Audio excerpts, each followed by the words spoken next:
जर भारतात असं एखादं राज्य असेल ज्याला पाहून वाटतं की फक्त पैसा म्हणजे विकास नसतो, तर तो आहे केरळ. कारण इंटरेस्टिंग गोष्ट म्हणजे केरळ हे भारतातील सर्वात श्रीमंत राज्य नाही, पण तरी एज्युकेशन, हेल्थ केअर आणि क्वालिटी ऑफ लाईफच्या मामल्यात केरळ नेहमी टॉपवर राहतं. मग प्रश्न असा पडतो की केरळ इतकं वेगळं कसं बनलं? समजा दोन राज्य आहेत, एका राज्याची इन्कम खूप जास्त आहे पण हॉस्पिटल्स कमी, एज्युकेशन वीक आणि पब्लिक सर्व्हिसेस ऍव्हरेज आहेत. तर दुसऱ्या राज्याची इन्कम थोडी कमी आहे, पण प्रत्येक गावाजवळ स्कूल आहे, हेल्थ केअर ऍक्सेसिबल आहे आणि क्वालिटी ऑफ लाईफ हे खूप सुंदर आहे आणि लिटरसी रेट जवळपास 100% आहे. आता सांगा, तुम्हाला कोणत्या जागी राहायला आवडेल?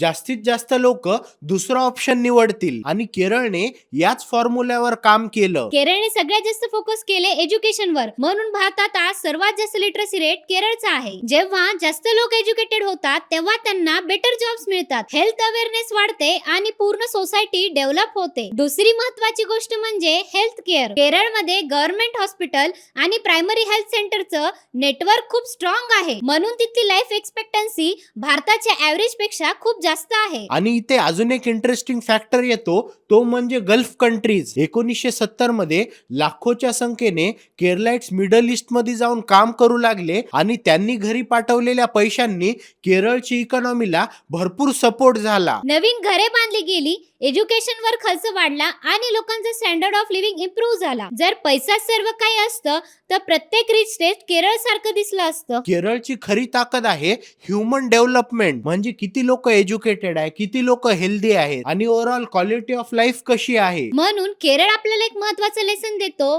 की फक्त इन्कम वरून स्टँडर्ड ऑफ लिव्हिंग ठरत नाही. चांगलं एज्युकेशन, स्ट्रॉंग हेल्थ केअर आणि ह्युमन डेव्हलपमेंटवर इन्व्हेस्टमेंट, या तिन्ही गोष्टी खऱ्या अर्थाने कोणत्याही सोसायटीला प्रॉस्परस बनवतात. आणि कदाचित म्हणूनच केरळला भारताच्या हायेस्ट स्टँडर्ड ऑफ लिव्हिंग राज्यात गणलं जातं. कारण खरी प्रोग्रेस हे फक्त इकॉनॉमीची नसून तिथल्या लोकांची असावी.